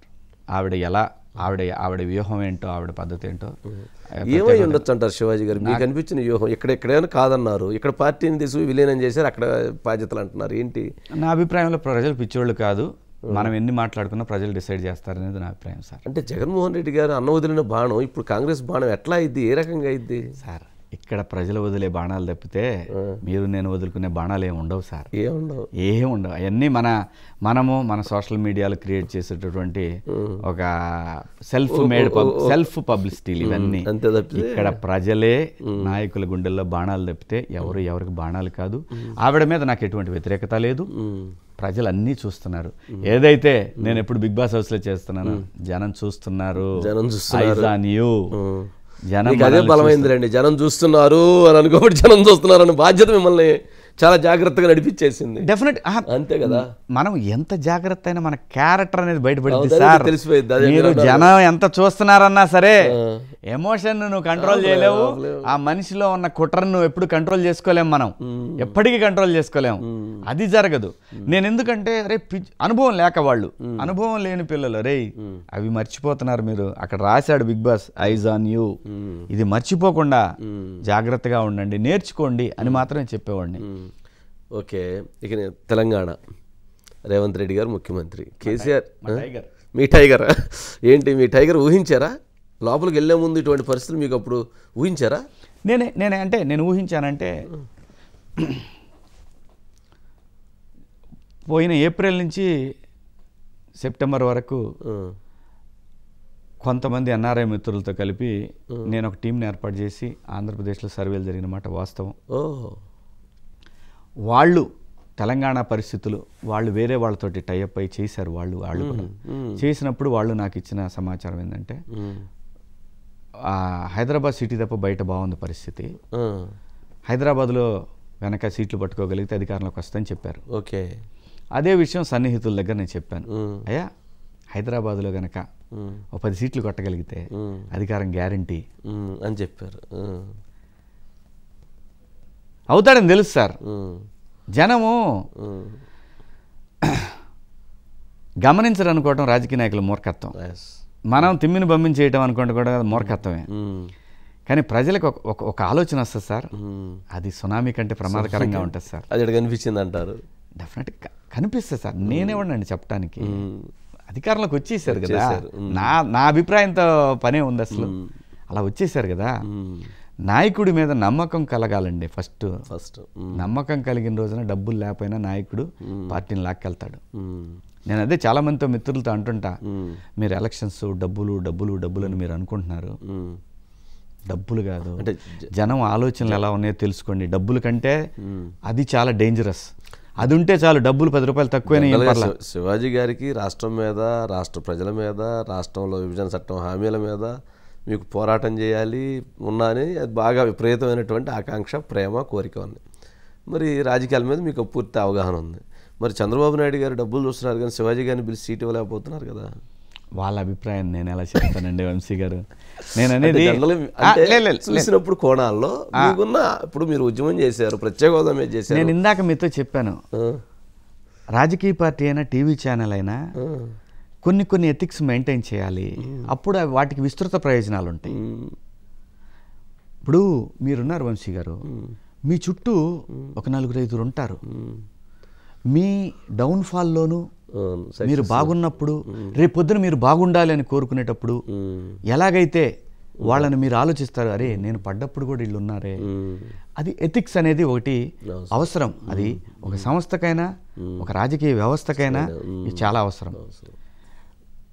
నాకైతే నేను రాజకీయాలు చేయాలి, రాజకీయ నాయకుడిగా ఎదగాలి, ఇలాంటి ఆలోచన మొదటి నుంచి నాకు లేదు. అంటే ప్రజాప్రతినిధిగా రావాలి, ఏదో సర్వీస్ చేయాలి సార్. నేనేమంటానంటే బిగ్ బాస్ అనే ఒక కంటెస్ట్, ఒక రియాలిటీ షో నేను ఎక్స్పెక్ట్ చేస్తే రాలా. అసలు నేను ఈ సమాజం గురించి నా రాష్ట్రం విరిపోద్ది అని నేను దాని తరఫున ఒకళ్ళ తప్పుచ్చుకుంటానని నేను ఎప్పుడు అనుకోవాలి. మళ్ళీ తిరిగి నాకు వెబ్ సిరీస్ వస్తుంది, నా పిల్లలు నాన్న యాక్ట్ చేయని అంటారని నేను ఎప్పుడు అనుకోవాలి. ఆ పరిస్థితి వచ్చినప్పుడు నిజంగా ఫోర్స్ అంటే నేచర్ ఫోర్స్ ఏదైతే ఉంటుందో చేసినప్పుడు ఏదైనా సరే భుజం మీద వేసుకోవడానికి నేను ఎప్పుడు సిద్ధంగానే ఉంటాను. ప్రజలకు అవసరమైంది, నాకు అవసరమైంది కాదు. రాజకీయ నాయకుడిగా నాకు అవసరంలా, ప్రజలకు అవసరం దానికోసం పోరాటం చేయడానికి సిద్ధంగానే ఉంటారు. ఎప్పుడు సిద్ధమేనండి. ప్రజా గొంతుకగా శివాజీ ఎప్పుడు ఆల్వేస్. ఎందుకంటే ఇంత ఇచ్చింది నాకు ప్రజలే. ఆ ప్రజలు ఆ సమాజం గురించి మాట్లాడటానికి ఆ అవతల ఎంత పెద్ద పులులున్నా, పెద్ద సింహాలున్నా, గుంటనక్కలున్నా ఐ డోంట్ కేర్. యుద్ధమే. నా గొంతే యుద్ధం అండి. నా గొంతుతోనే యుద్ధం చేస్తా నేను. నాకు డబ్బు లేదు అంటే రాజకీయాల్లో పార్టిసిపేట్ చేసేంత డబ్బు లేదు. ఇవాళ ప్రతి వాళ్ళు అడుగుతుంటారు. నాకు ఒకటే ఎప్పుడు బాధాకరమైన విషయం ఏంటంటే వంశీ గారు, ప్రజల గురించి కూడా ఈ మాట ప్రజలకు కూడా చెప్తున్నా. వంశీ పరిపాలన చేస్తున్నాడు, బాగాలేదు ఏంటి, శివాజీ వస్తే బాగుంటుంది అని కొంత ప్రజలు మాట్లాడుకుంటుంటారు. ఓ బండ దగ్గర మాట్లాడుకుంటుంటారు. ఇది వాళ్ళు మాట్లాడుకున్నారు. రేపు పొద్దున మళ్ళీ ప్రజలు ఇదే ప్రజలు వంశీ పార్టీ తరఫున చంద్రబాబు నిలబడుతున్నాడు, శివాజీ పార్టీ తరఫున సుబ్బారావు నిలబడుతున్నాడు అంటే ఇదే ప్రజలు ఏమైనా ఒక 50 ఉంటే తప్పితే కష్టం అబ్బాయి. మరి ఎందుకురా సమాజం గురించి అంత మాట్లాడతారు? వంశీ బాగా చేయలేదు, శివాజీ వస్తే బాగా చేస్తాడు, ఎందుకు మాట్లాడుతున్నారా మీరు? ఇక్కడ ఎవరిదిరా తప్పు? ఎవరిది తప్పు? నీ సమాజం బాగుండాలి అనుకున్నప్పుడు ఈ మాటలు మీరు ఎందుకు మాట్లాడుతున్నారు? ఇంకెప్పుడు మీరేమనుకుంటున్నారంటే నేను నాకు నచ్చినోడు వస్తే బాగుంటుంది అని మీరు మాట్లాడుకుంటున్నారు తప్పితే ఈ సమాజం ఎవరొస్తే బాగుంటుంది, ఈ సమాజం బాగుండాలని మీరు కోరుకోవట్లేదని నాకు అనిపిస్తూ ఉంటుంది. ఇది చాలా ప్రమాదకరం, సమాజానికి చాలా ప్రమాదకరం. మంచో ఎవడో చెడు తెలిసి కూడా నిర్ణయం తీసుకోలేకపోతే అలా మీరు డబ్బు ఉన్నోడు ఆ రాజకీయం చేయాలనుకుంటున్నప్పుడు సమాజం గురించి మాట్లాడే హక్కు, వాడి పరిపాలన బాగుంది వీడి పరిపాలన బాగుంది అనే ఆ హక్కు మనకి లేదు. అటువంటప్పుడే నాకేం అవసరం ఈ రాజకీయాల్లో పాల్గొనాలి, ఈ రాజకీయాల్లో నిలబడాలి, మళ్ళీ నేను ఒక 50 కోట్ల 60 కోట్లు 5 రూపాయల వడ్డీకి 10 రూపాయల వడ్డీకి తీసుకొచ్చి ఏంది నేను గెలిచి మిమ్మల్ని అందరినీ మీ నడువులన్నీ ఎరగొట్టి మీ ప్రకృతి వనరులన్నీ దోచుకొని ఇలాంటిది నాకేం అవసరం? ఆ ఉసురు నా బిడ్డలకేం అవసరం? నాకు అవసరంలా. బంగారం లాగా కళామ తల్లి నన్ను పిలిచింది, నాకు సినిమాలు ఇచ్చింది, నాకు పేరు ఇచ్చింది, అది ప్రజలు మీరు గౌరవించారు. అప్పుడే ఇలాంటి సందర్భాల్లోనే 4 మంచి మాటలు మాట్లాడి మిమ్మల్ని చైతన్యవంతం చేయడానికి సమాజం గొంతుగా మారాను అని చెప్పడమే నా లక్ష్యం తప్పితే పార్టిసిపేట్ చేయాలి, నేను కూడా ఎమ్మెల్యే అవ్వాలి, మంత్రి అవ్వాలి ఇలా అనుకుంటే నేను బీజేపీలోంచి వచ్చేవాడిని కాదు. బీజేపీ నాకున్నటువంటి ఆ వాక్చాతుర్యానికి నేను ఈరోజు బీజేపీని ఆంధ్రప్రదేశ్లో ఏ స్థాయిలో నిలబెట్టగలిగేవాడినో గ్యారెంటీగా నా గురించి తెలిసిన ప్రతి వాళ్ళకి తెలుసు. కానీ నా ధ్యేయం అది కాదు. విడిపోయిన రాష్ట్రం బట్టలిప్పేసి పంపారు, నా రాష్ట్రం మళ్ళీ గౌరవంగా నిలబడాలి, రాష్ట్రానికి ఇచ్చిన హక్కులు రావాలి. నేను చిన్నతనంలో ఉన్నప్పుడు నేను డిగ్రీ చేసిన తర్వాత నేను బతకడానికి నాకు రాజధాని ఉంది, అటువంటి రాజధాని లేదు, నా రాష్ట్రం అన్యాయం అయిపోయింది అనే బాధలో నేను నా ప్రొఫెషన్ని పక్కన పెట్టి నాకు ఇంత ఇచ్చిన నా ప్రజల కోసం నేను ప్రజల గురించి మాట్లాడటం మొదలుపెట్టాను తప్పితే నేనేనాడు ఎమ్మెల్యే ఎంపీ అవ్వాలనుకోవాలా, నేనేనాడు అనుకోవాలి. మీరు అన్నారు అమరావతి, ఏంటి అమరావతి భవిష్యత్తు? నేను అదే చెప్తాను. అది తెలుగుదేశం పార్టీని, ఇటు జనసేనని, ఇటు వైసీపీని ముగ్గురిని ప్రశ్నిస్తున్నా. మిమ్మల్ని నమ్ముకొని 30,000 మంది రైతులు రాష్ట్ర విస్తృత ప్రయోజనాల కోసం రాజధాని ఇస్తే మీరు ఆడే గేమ్ కరెక్టా? ఒక్కసారి మీ అంతరాత్మను ప్రశ్నించుకోండి. ఇక్కడ మీ స్వార్థ ప్రయోజనాల 30,000 మంది రైతుల వాళ్ళ యొక్క త్యాగమా అనేది గుర్తుంచుకోండి. ఆ రైతుల కోసం ఎప్పుడు నిలబడతా. ఆ రైతులు, అమరావతి రైతుల కోసం పార్టీలకు అతీతం, నాకు సంబంధం లేదు. రేపు చంద్రబాబు నాయుడు గారు వచ్చినా, జనసేన వచ్చినా, బీజేపీ వచ్చినా, వైసీపీ వచ్చినా, వైసీపీని కూడా ప్రశ్నించా, మీరు చేస్తుంది తప్పు, ఈ రైతుల ఉసురు మీకు తగులుతుంది అని చెప్పా. ఖచ్చితంగా తగులుతుంది. రైతు నేర్పించిన ఏ రాజ్యం కూడా, ఏ రాజు కూడా బాలేడు, ఇది వాస్తవం. అదే అమరావతి ఆడబిడ్డలు వాళ్ళ డొక్కల్లో దండించుకున్నారా, గుండెల మీద కాలు వేయించుకున్నారా, వాళ్ళ బట్టలు లాగించుకున్నారా, అదే ఆడపడుచులు వాళ్ళు శివంగుల్లాగా ఇప్పటికి కూడా నిలబడ్డారు. నాకు గూస్ బంప్స్ వస్తున్నాయి వాళ్ళ గురించి ఆలోచిస్తే. అమరావతి మహిళ చరిత్రలో నిలిచిపోయే పోరాటం, వాళ్ళు చేసిన పోరాటం. అమరావతి రైతుల ఉసురు ఖచ్చితంగా ప్రభుత్వాలకు తగులుతాయి. మీరు ఏ పార్టీ అధికారంలో వచ్చినా నాకు సంబంధం లేదు. అటువంటి ప్రజల్ని మోసం చేయకండి. అదే కాదు, నాగార్జున సాగర్ డ్యామ్ కట్టినప్పుడు రైతు నిర్వాసితులు ఇప్పటికీ న్యాయం జరగల, శ్రీశైలం కింద న్యాయం జరగల, ఏ ప్రాజెక్ట్ కింద న్యాయం జరగల. కానీ త్యాగాలు మాత్రం తప్పట్లా. అటువంటి త్యాగాలను మర్చిపోతే ఆ రాష్ట్రం బాగుపడదు, ఆ రాష్ట్రంలో ఉన్న ప్రజలు బాగుపడరు, ఆ రాష్ట్రంలో ఉన్న ప్రభుత్వం బాగుపడదు, భావితరాలకు అన్యాయం జరుగుద్ది. ఇక్కడ భావితరాలు ముఖ్యం. వ్యవస్థ అనేది మనం దాన్ని ఎంత అయితే జాగ్రత్తగా భద్రపరిచి రాబోయే తరాలకు అందిస్తామో అప్పుడే ఈ రాష్ట్రం బాగుంటుంది, ఈ దేశం బాగుంటుంది. కానీ మీరందరూ కూడా అవకాశవాదుల్లాగా అవకాశం వచ్చినప్పుడు ఒక రకంగా, అవకాశం రానప్పుడు ఒక రకంగా మాట్లాడుతున్నారు. ఇది వాళ్ళ ఉసురు, వాళ్ళ ఏడుపు, ఆ ఆడబిడ్డల ఉసురు నా కళ్ళారా చూశాను, నా కళ్ళారా నేను చూశాను, నా చెవులారా నేను విన్నాను.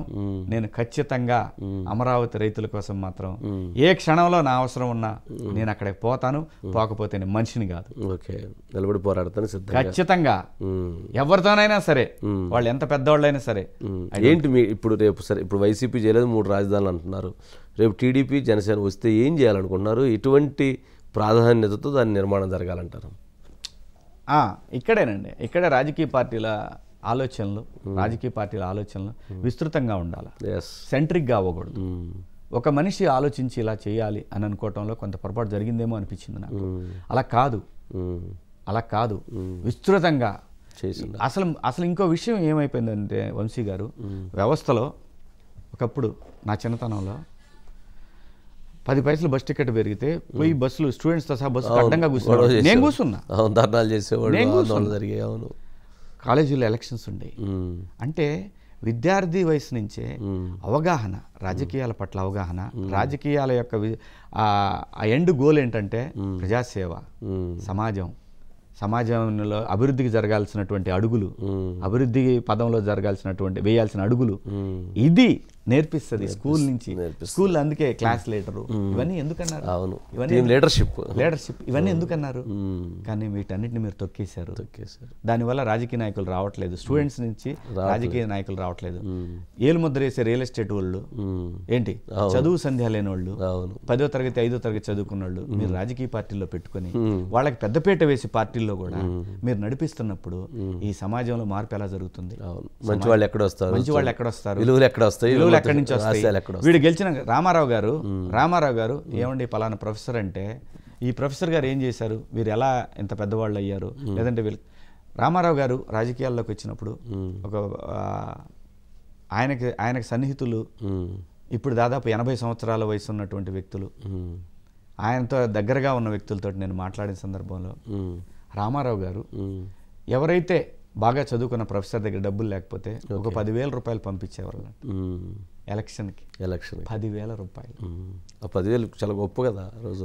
10,000 రూపాయలు అనేది పెద్ద గొప్ప ఏం కాదండి. ఆ రోజు కూడా ఒక ఎకరం పొలమే. అది ఎకరం అంటే ఆ రోజు ఈ ఖర్చు లేదు కదా. అదే నేను అన్నాను, పార్టీని ముందుకు తీసుకెళ్లి జెండాలు, ఆఫీస్ మెయింటెనెన్స్, ప్రచార ఖర్చులు ఇవన్నీ కలిపి 10,000 రూపాయలు. ఇది లేనివాడికి. ఈయన ప్రొఫెసరు, ఈయన మంచివాడు. ఎంతమంది ఎంపీలు అయ్యారండి రాయలసీమలో? ఎంతమంది ఎంపీలు అయ్యారు రాజ్యసభకి చదువుకున్న వాళ్ళు? రాజకీయాన్ని ప్రజల్లో తీసుకెళ్ళి ఇవాళ ఏంటండి వెతుకుతున్న రాజకీయ పార్టీలో 100 కోట్లు ఎవరు పెడతారు? ప్రజలు కూడా ఇలాగే మాట్లాడుతున్నారు. నా బాధ అది. ఎక్కడ పార్టీలు మాట్లాడటం అంటే వేరే, ప్రజలు కూడా 100 లేకపోతే కష్టం అబ్బాయి, గెలుస్తాడా? మరి 100 తెచ్చినోడు వాడు 300 400 కోట్లు సంపాదించాలనుకుంటాడు, వీళ్ళ కొడతాడు కదా. మరి అది ఎవరి మీద పడుతుంది? మీ మీద కదా పడుతుంది. మరి మీరేం ఆలోచిస్తున్నారు? ఈ రాష్ట్రం ఎందుకు బాగుపడాలి చెప్పండి నాకు. వాళ్ళు వ్యాపారం చేసుకోవడానికి వస్తున్నారు. 100 పెట్టినోడు 400 సంపాదించాలనుకుంటారు. మరి రాష్ట్రం ఇంకెక్కడ బాగుపడింది? అంటే భావితరాలకు చెందాల్సినటువంటి ఇన్ఫ్రాస్ట్రక్చర్ మొత్తం కూడా రాజకీయ నాయకుల జేబుల్లో, జూబ్లీస్, బంజారా హిల్స్లో, లేదంటే వైజాగుల్లోనో ఎక్కడో చోట, క్యాపిటల్ ఎక్కడుంటే అక్కడ, లేదంటే బయట రాష్ట్రాల్లో తీసిపోయి, బయట దేశాల్లో తీసిపోయి పార్క్ చేసుకుంటున్నారంటే డబ్బులు. ఇంకెక్కడ నీ రాష్ట్రం? ఇంకెక్కడ నీ రోడ్లు? ఇంకెక్కడ నీ ఆసుపత్రులు? ఇంకెక్కడ నీ డ్యాములు? అసలు చేయటానికి ఉందంటే ఏముంది చేయడానికి? అసలు 12 లక్షల కోట్లు 10 లక్షల కోట్లు పైన అప్పు ఉంది కదా. అసలు రేపైన భవిష్యత్తు ఏంది అసలు? అంటే ఎక్కడ మీరు అనుకున్నట్టు అమరావతి చేయాలన్నా, నీట్గా పోలవరం చేయాలన్నా, లేకపోతే ఇంకోటి చేయాలన్నా, అభివృద్ధి చేయాలన్నా 10 లక్షల కోట్ల అప్పు అండి. అప్పు కట్టడం సరిపోయింది కదా. చాలా ఈజీ సార్, చేయొచ్చా? చాలా ఈజీ. విజన్ ఉండాలంటారా? వ్యవస్థ అనేది ఒక నిరంతర ప్రక్రియ సార్. ప్రభుత్వాలు పోయే కొద్దీ, ప్రభుత్వాలు వస్తుంటే పోతుంటాయి, రాజకీయ నాయకులు వస్తుంటారు పోతుంటారు. వ్యవస్థలో నిరంతరప్రాయంగా పన్నుల రూపంలో ప్రజల నుంచి డబ్బులు వస్తూనే ఉంటాయి, వాళ్ళ కొనుగోలు మీద వస్తూనే ఉంటాయి. జిఎస్టీ ఒక క్వార్టర్కి వచ్చి 4 లక్షల కోట్ల రూపాయలు వస్తున్నాయంటే ఆ డబ్బంతా ఎక్కడ పోతుంది? ఆ డబ్బంతా మీరే రాజకీయ నాయకులు సమాజానికి కావాల్సిన వనరులను క్రియేట్ చేయడం పక్కన పెట్టి మీరు గెలవటం కోసం తాయిలాల రూపంలో ఒక సంవత్సరం 2 ఏళ్ల పాటు మీకు బియ్యం ఫ్రీ, మీకు గ్యాస్ ఫ్రీ, మీకు అది ఫ్రీ, మీకు ఇది ఫ్రీ, మీకు ముడ్డి గడటానికి వాలంటీర్లు వస్తారు, మీరు ఇంటి దాకా మీ ఇంటికి వచ్చి మీకు డబ్బులు ఇస్తారు. అరే నాయన, వీడు లేచి నడిస్తే మానవ శరీర నిర్మాణం నడకలో చాలా కాలం బతకడానికి అవకాశం ఉంటుంది. వాడు నుంచి ఆ పంచాయతీ ఆఫీస్ దాకా పోయి వాడు అక్కడ వచ్చి తీసుకొని పోయి మళ్ళీ ఇంటికి పోతే ఆ వయసులో వాడికి నడక సాగితే వాడి ఆరోగ్యం చాలా బాగుంటుందిరా. మీరు పోయి ముడ్డి గడుగుతారు ఏంటి, మీ మూతులు దుడుస్తారు ఎందుకు? ఇవాళ వ్యవసాయం చేయడానికి పనికి వచ్చేవాడు లేడు, పొలం పనికి వచ్చేవాడు లేడు. ఇవాళ శనక్కట్ట బీకాలంటే రాయలసీమ జిల్లాలో శనక్కట్ట బీకే టైం ఇది, వచ్చేవాడు లేడు. వచ్చినా కూడా వాడు ఏమడుతున్నాడు, డిమాండ్కి ఏమంటాడు, ఎకరం ఒక 6,000 7,000 ఇస్తే పీకేస్తాం, ముందు డబ్బులు ఇస్తే. మందు ఇస్తామంటారు మీరే, వాడు మీరు పడుకోబెట్టి వాడికి బియ్యం మీరే ఇస్తామంటారు, వాడిని పని చేయాల్సిన అవసరం లేదంటారు, మీకు ఇల్లు కట్టిస్తామంటారు, మీ ఇంట్లో ఫ్యాన్లు ఇస్తామంటారు, మీ ఇంట్లో ఫ్రిడ్జ్లు ఇస్తామంటారు, మీ ఇంట్లో వాషింగ్ మిషన్లు ఇస్తామంటారు, మీకు టీవీ కనెక్షన్ బల్బులు ఫ్రీ, ఎలక్ట్రిసిటీ ఫ్రీ, మీకు రేపొద్దున సైబర్ గ్రిడ్ వచ్చిందంటే కంప్లీట్గా టౌన్ మీకు అది కూడా ప్రకటిస్తారు చూడండి మీరు, ఇంటర్నెట్ ఫ్రీ. ఎక్కడరా సమాజం? ఇవన్నీ ఇచ్చినాడిని కూర్చోబెట్టి వాడికి ఉన్నట్టుండి హఠాత్తుగా ఒక చిన్న ప్రాబ్లం ఏదో స్టార్ట్ అయింది, చిన్నదే. హెల్త్ హాస్పిటల్కి పోతే రాజీవ్ ఆరోగ్యశ్రీయో లేదంటే వైఎస్ఆర్ ఆరోగ్యశ్రీయో ఆరోగ్యశ్రీయో ఏదో పెట్టి ఏదో వెళ్తే ఆడు అన్నిటికి కలిపి అక్కడ 10 లక్షల రూపాయలు అయింది అనుకోండి, 50,000 రూపాయలు ఇస్తాడు. 9,50,000కి ఈ ఉన్న పొలమో ఇల్లు ఒళ్ళు గుల్ల చేసుకొని అమ్మాలి. దీనికంటే బెటర్గా ఇవన్నీ వద్దురా, నేను హాస్పిటల్కి పోతే రూపాయి బిల్లు లేకుండా చేయండి రా, హాస్పిటల్స్ లో మంచి డాక్టర్లను పెట్టండి రా, MRI స్కానర్లు పెట్టండి, CT స్కానర్లు పెట్టండి, ఒక ఆసుపత్రిలో 10 CT స్కానర్లు పెట్టండి, ఎంత ఇస్తుంది, 10 MRIలు పెట్టండి, ఎంత ఇస్తుంది. ఇంత పెద్ద ప్రభుత్వానికి ప్రైవేట్ డాక్టర్లు బతకాలా? మీరు ప్రైవేట్ కార్పొరేట్ హాస్పిటల్ నుంచి మీరు డబ్బులు తీసుకోవాలా? అంటే వైద్యం విద్య ఈ రెండిటికి ఫ్రీ చేస్తే చాలు. విద్య, వైద్యం, రోడ్లు, వాటరు, డ్యాములు, ఇరిగేషను, అగ్రికల్చరు, వీటన్నిటిని బ్యాలెన్స్ చేసి నెక్స్ట్ తరానికి అందించాల్సిన బాధ్యత ఈ తరం రాజకీయ నాయకుల మీద ఉంది. దురదృష్టవశాత్తు వీళ్ళందరూ కూడా ఎన్ని 100 కోట్లు సంపాదించాలా, ఎన్ని 1000 కోట్లు సంపాదించాలా, డ్యాములు కట్టే ప్రయోజనం నాకెంత కమిషన్ వస్తుంది, ఈ ఆరోగ్యశ్రీ వెనక ఇచ్చేస్తే చైన్ హాస్పిటల్స్కి వాళ్ళెంత నాకు ఎలక్షన్కి ఫండ్ ఇస్తారు, దాని తర్వాత నువ్వు రోడ్లు వేస్తే కాంట్రాక్టర్లు ఎంత డబ్బులు ఇస్తారు, అవసరం నా లేకపోయినా బిల్డింగ్లు కడితే డబ్బులు ఎంత వస్తాయి కాంట్రాక్టర్ నుంచి. ఏంట్రా బాబు, దేనికోసం రా మీరు డబ్బు సంపాదిస్తున్నారు? మీకు కాలో చెయ్యి ఎరిగింది, మీకు లేదు, నువ్వే పోయావు. 2వ సంవత్సరం నీకు తద్దినం పెట్టడానికి కొడుకు బిజీగా ఉంటాడు తెలుసా, నీ మనవడికి నువ్వు ఇచ్చిన ఆస్తి తప్ప నువ్వు గుర్తుండవు తెలుసా నీకు. ఆ ఉసురు నీ మనవడకు కూడా తగిలిద్ది. కాలో చెయ్యో మూతో బోతో వంకరై పడతారు. అప్పుడు మాత్రం నువ్వు ఏం చేసుకుంటావు ఈ డబ్బు? మనిషివి, జస్ట్ మనిషివి. ప్రకృతి గట్టిగా తంతే 3 నెలలు బయటకు రాలా, ప్రపంచం స్తంభించిపోయింది. ఇలాంటి విపత్తు మళ్ళీ వస్తుంది. రాసుకోండి మీరు ఈ మాట. ఈ దరిద్రాన్ని కరెక్ట్ చేయగలిగే ఒక కెపాసిటీ నేచర్కి మాత్రమే ఉంది. నేను ఇంత అవగాహన నాకు ఎట్లా బిగ్ బాస్ హౌస్లో ఉన్నప్పుడు నాకు డబ్బు అవసరంలా, అదే మీకు అసలు ఫోన్ అవసరంలా, మహా అయితే కాఫీ మార్నింగ్ ఈవినింగ్, దానికి మాత్రమే పోరాటం. ఎంత హాయిగా ఉంది. అమ్మతో నేను ఇప్పుడు బిగ్ బాస్ హౌస్ మిస్ అవుతున్నా. ఓకే, నా కళ్ళు బాగుండేవి, లేకపోతే ఇప్పుడు ఫోన్ చేస్తున్నాం కదా కొంచెం మళ్ళీ యాసిటీ నాకు నిజంగా సైట్ తగ్గింది ఆ హౌస్ లో పోయినప్పుడు. ఎందుకంటే టీవీ ఉండదు, ఏముండదు, హాయిగా అందరితో మాట్లాడకుండా బాగా కనిపించేది. ఇప్పుడు మళ్ళీ సైట్ స్టార్ట్ అయింది, ఫోన్లు చూస్తున్నా. Okay, right. శివాజీ గారికి అంటే మీ టైగర్ గెలిచాడు, మరి కేసీఆర్ గారు ఓటమికి ఏం కారణం ఏంటుందంటారు సార్? జనానికి నచ్చపోవటం కారణం సార్. ఆయన ఏం తిన్నాడు ఏం తినలేదు నాకు తెలియదు, తెలియదు మాట్లాడటం నాకు తప్పు. ఎన్ని సంపాదించాడు అనేది వాళ్ళకి తెలియాలి. సంపాదించలేదేమో నాకు తెలియదు, ఏది నాకు తెలియదు. టైగర్ పరిపాలన ఎలా ఉంది 4 రోజుల్లో? తెలివైనాడు. ఎందుకంటే కింద నుంచి వచ్చినాడు, చాలా కింద నుంచి వచ్చినాడు. చాలా డౌన్ టు ఎర్త్ ఉండే పర్సన్, రాజకీయాన్ని ఎలా చేయాలో బాగా తెలిసినటువంటి పర్సన్. ఎంత పెద్ద సిచ్యువేషన్ అయినా హ్యాండిల్ చేయగలిగి ఉద్దండులో ఉన్న కాంగ్రెస్ పార్టీలో ఈ రోజున వాళ్ళందరినీ బ్యాలెన్స్ చేసుకుంటా ముందుకు పోతున్నాడంటే ఎంత పెద్ద మ్యాటర్ అండి. ఎంత పెద్ద మ్యాటర్ చెప్పండి. ధనిక రాష్ట్రం లక్కీగా కాకపోయినా కూడా తను హ్యాండిల్ చేయగలడు. తన రాజకీయ అనుభవం ఉద్దండుల దగ్గర నుంచే మొదలైంది. ఆ అనుభవాన్ని డెఫినెట్ గా వేసుకొని ముందుకు. లాస్ట్ ఫైనల్ గా శివాజీ గారు ఇటు రాజకీయ రంగంగా ఏం చెప్తారు, సినిమా రంగంగా ఏం చెప్తారు, ఇప్పుడు కొత్తగా మీరు వెబ్ సిరీస్ ద్వారా ఒక సంచలనం సృష్టిస్తున్నారు కాబట్టి దీని ద్వారా ఏం చెప్తారు ప్రజలకి? నేను ఒకటే అండి, ఎప్పుడైనా సరే సాఫీగా ఆలోచిస్తే డబ్బులు వాడు 1000 రూపాయలు ఇస్తాడా 500 ఇస్తాడా, రోజు నిన్ను 3 రూపాయలకు కొనుక్కుంటాడా 4 రూపాయలకు కొనుక్కుంటాడా అనే విఘ్నత నీకుంటే కరెక్ట్గా ఒక ప్లేట్ బజ్జీ రాదు 3 రూపాయలకి. రోజు నువ్వు పోయి తినాలన్నా 4 బజ్జీలు రావు.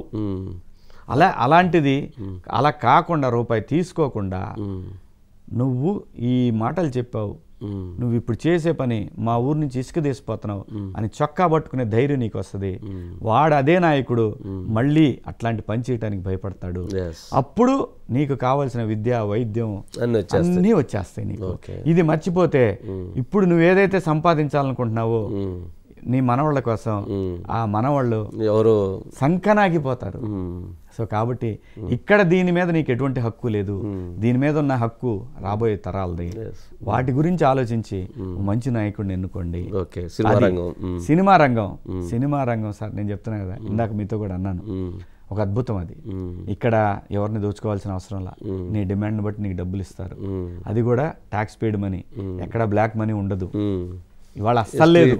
ఒకప్పుడు ఎప్పుడైనా ఉండేదేమో, 100 రూపాయలు ఉంటే ఒక 5 రూపాయలు 10 రూపాయలు ఇస్తారు అనుకునేవాళ్ళం ఆ రోజుల్లో, ఏది 80లో 90లో. ఇప్పుడు అసలు అది కూడా లేదు. కంప్లీట్ గా జిఎస్టీ క్లియర్ గా వైట్ అండ్ వైట్ ఉంది. Right royal money, tax paid money, tension లేదు. సినిమాలు వస్తున్నాయి, వెబ్ సిరీస్ బాగుంది, సూపర్ హిట్ అయింది, సినిమాలు వస్తున్నాయి. నా మొదటి ప్రాధాన్యత సినిమాలు.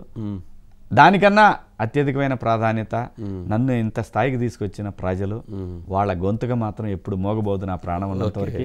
వాళ్ళ గొంతుకగా ఎప్పుడు వాళ్ళ కష్టంలో నేను ఉంటాను. కష్టంలో ఖచ్చితంగా మాట్లాడతాను. నాకు చేతనైన యుద్ధం చేస్తాను. నా పిల్లల కోరిక ఏదైతే ఉందో ఇక నుంచి నా సినిమా ప్రయాణమే మేజర్గా పెట్టుకుంటా sir. Okay, thank you Sivaji garu. Thank you Vamsi గారు. సంక్రాంతి శుభాకాంక్షలు. థ్యాంక్ యూ, మీకు కూడా సంక్రాంతి శుభాకాంక్షలు వంశీ గారు. Thank you. ఈ సంక్రాంతి పండగే కాదు, మీ ఛానల్ మీరు దినదినాభివృద్ధి జరగాలి, ప్రజల కోసం నిలబడాలని మనస్ఫూర్తిగా కోరుకుంటున్నాను వంశీ గారు. థ్యాంక్ యూ శివాజీ గారు, చక్కగా చెప్పారు. ప్రజల గొంతుకగా ఎప్పుడు యుద్ధం చేయడానికి సిద్ధమే అని చెప్తున్నారు. బిగ్ బాస్ హౌస్ అనేటువంటిది అనేక అపోహలు ఉన్నాయి, అటువంటి అపోహలు ఎవరూ పెట్టుకోవద్దు.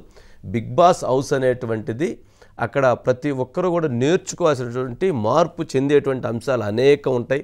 అక్కడ ప్రతి ఒక్కరికి కూడా ఒక స్థితప్రజ్ఞత, అంటే ఒక మనిషి ఏదైతే తనలో ఉన్నటువంటి లోపాలను సరిచేసుకోవటానికి, తన భవిష్యత్తును తను తీర్చిదిద్దుకోవటానికి, ఒక సక్సెస్ఫుల్ పర్సన్గా ముందుకు తీసుకెళ్ళటానికి ఇన్ని అవకాశాలు బిగ్ బాస్ హౌస్లో ఉంటాయి.